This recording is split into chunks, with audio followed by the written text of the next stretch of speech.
luen kengang kataricho butona magawe yoni Yesu emsalaba siso ya kirala dalama sayun timbe mag ini osina kataluen kengang katarisho butona magawe yoni Yesu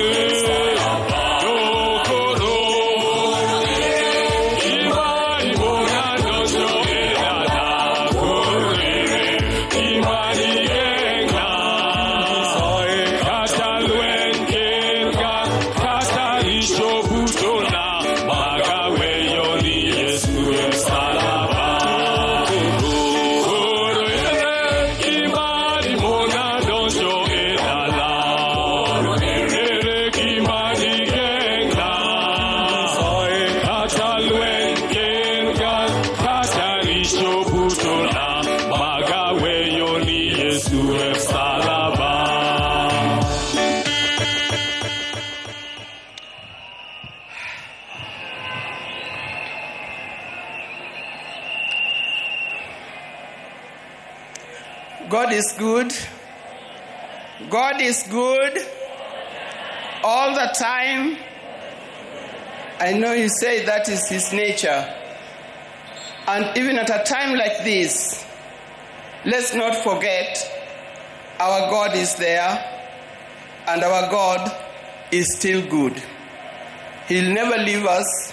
He'll never forsake us. I want to begin by thanking the people of Kenya, the people of Africa, and the citizens of the world who have joined to help me bury my husband, the father of my 4 children, Right Honorable Raila Amolo Odinga. I never imagined that this would fall on me to lead the family and the world in burying Raila.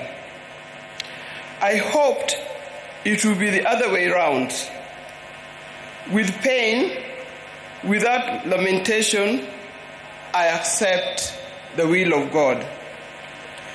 I want to thank the President of the Republic of Kenya, His Excellency, Dr. William Samoei Ruto, and the government for going out to accord my husband, our father, Right Honorable Raila Odinga, such a dignified send-off.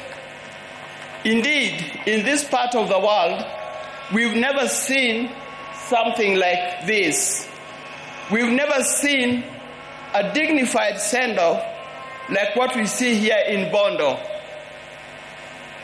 Mr. President, thank you very much for according Raila this kind of send-off.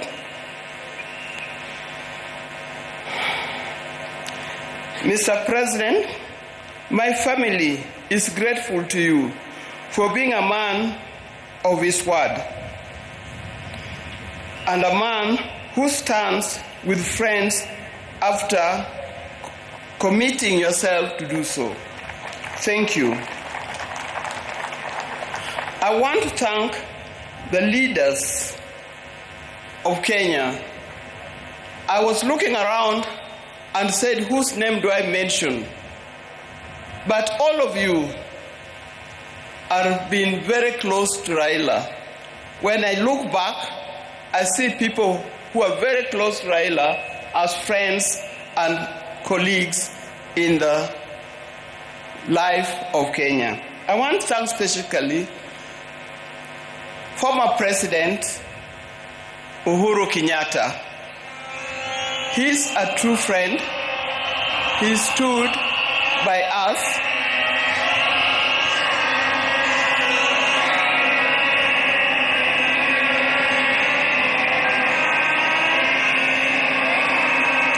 Yes, thank you.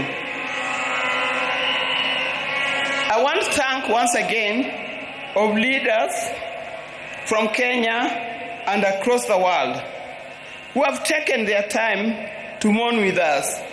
and to mourn with the family. And for this kind thought, you have spared your time to be here today. I know there are many, many leaders from other parts of Africa. His best friend, Papa Olusegun Obasanjo. Thank you very much for being here. Thank you very much. He comes from Nigeria, for those of you who don't remember. And if you remember, after Jaramogi's death, he was here and opened the museum. I would also want to thank Her Excellency, Mrs. Morgan Shangarai from Zimbabwe. Thank you very much for being with us. I know there are many others, and I'm going to write special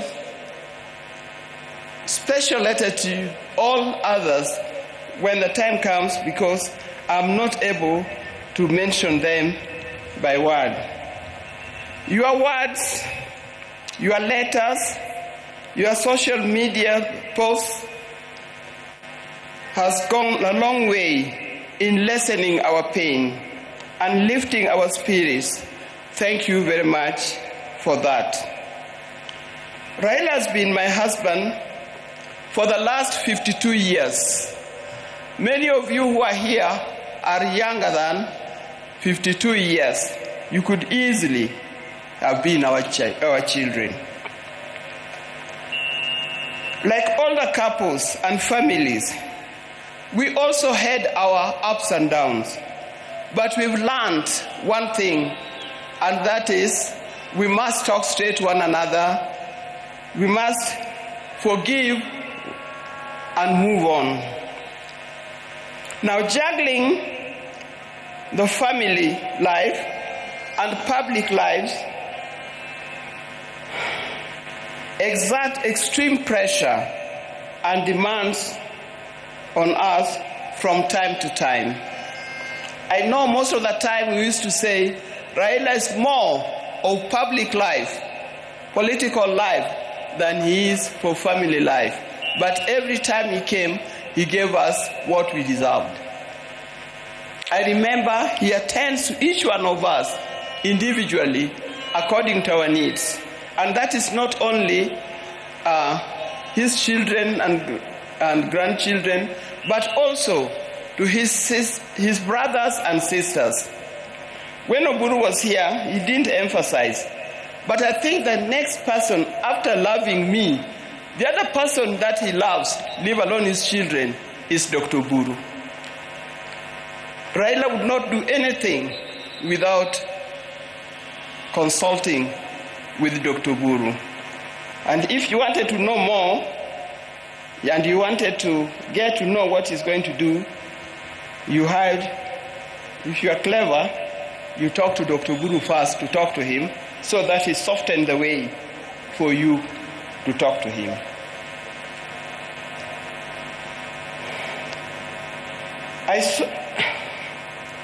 Through all this, what remained unchanged was our commitment to each other. On our belief that he had seen through and vows, and we made each other at the start. It worked for us. It was through the tumultuous years of detention, years of exile, and decades of commitment to the people of Kenya and the people of Africa. The detention years and years in this exile tested our family in a way only the family can appreciate. It was not easy. But all the time, when he was away, either in detention or in exile, I knew he would always come back. This time,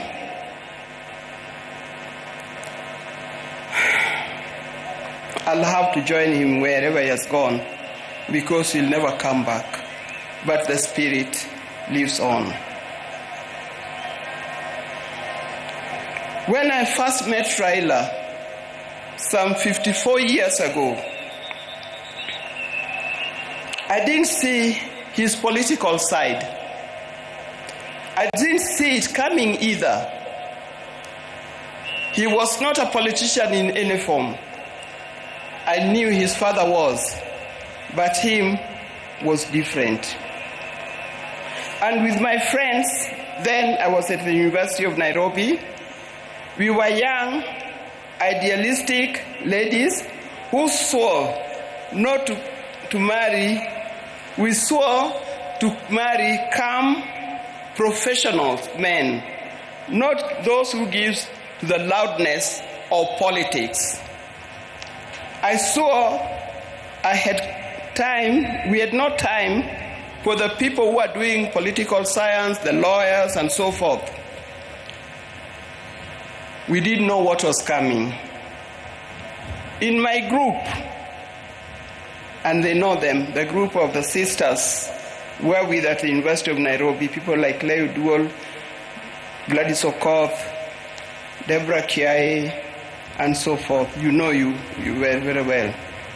Out of my group, I was the first one to marry. I married an engineer, a man of calm demeanor and reflective character. They all congratulated me because of that. Little did I know I was marrying a political engineer who would proceed to make engineering of Kenya his lifelong project. I didn't know. From the turn of events, I came to understand firsthand that they mean, I came to understand firsthand the meaning of still waters runs deep. He was a calm person, but as we lived, I realized he was a deep thinker of a different kind.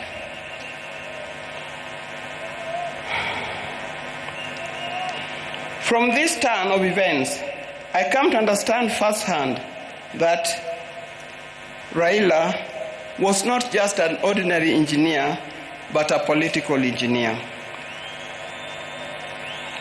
I evolved, adapted, and handled challenges that came my way, courtesy of being Raila Odinga's wife. And those challenges were many. I know if you are to ask the spouses of these politicians down here, they'll tell you the challenges are many and not easy to cope with. I learned that if you're a spouse or political politician, inherit his friends, but don't inherit his enemies. Why do I say this? Because you'll be standing there, you'll be sitting there at home, thinking so-and-so is an enemy of my friend, my husband, because he belongs to a different political party or he comes from a different area. I tell you, you will be wrong. Don't inherit in his enemies, because tomorrow you'll find that those people that you thought were his enemies are his best friends, and you'll be left out. Be careful when you are handling his friends. Inherit his friends, but his enemies, let him deal with them the way he made them.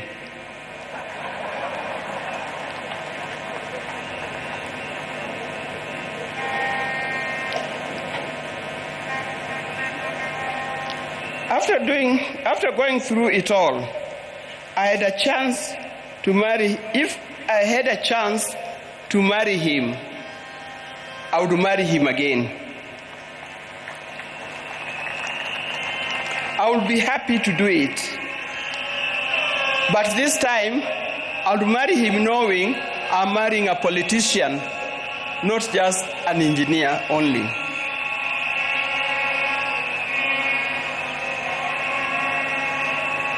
But Raila never really stopped being a production engineer. It has been said, but he also practiced it. He started the East Africa Spectre, the company that manufacturing gas cylinders, and that is thriving in that. Those who are working for East Africa Spectre, please try to keep up his legacy of making it a real big industry that Raila intended it to be. Raila was always disturbed by the fact that Kenya was not moving as fast as he expected.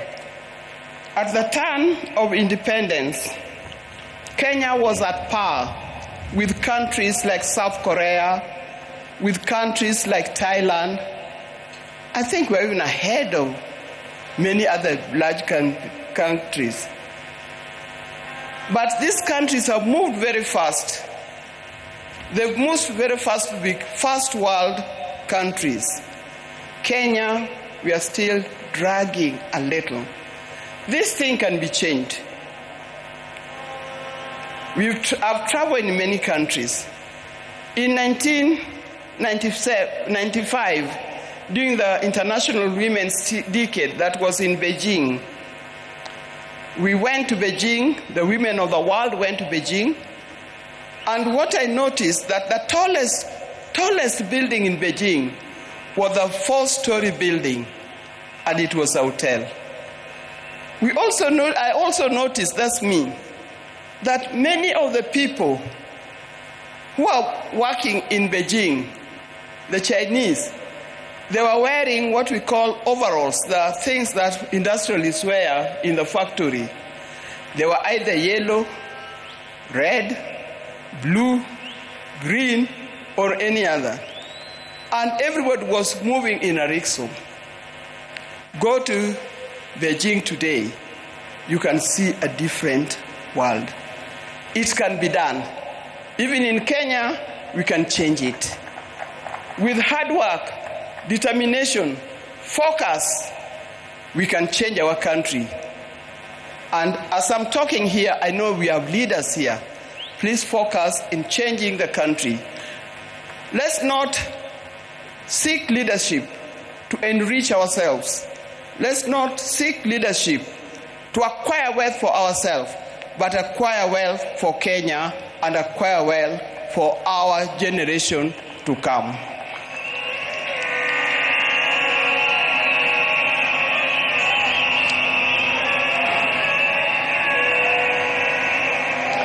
In the name of Raila, I appeal that we focus on national wealth instead of personal wealth. I appeal that we work on quality education, education that will lead us to be people that God made us to be. I appeal that we have our nation in order, correct our health institutions so that it gives us the kind of life that we need to live. There are many others. Dear Kenyans, today I surrender Raila to friends, family, and patriots who went ahead of him. I surrender Raila to eternity, and I surrender Raila to all the ages. I know he's comfortable where he is. I know he deserves to be in the company where he is. And I pray that when my time comes, I'll join him there in heaven realms. Fare thee well, my dear husband. Fare thee, Jane, father of our children. Fare you well, the friends of many. If you were to start again, I would be there with you. Thank you, and may God bless you all for being here.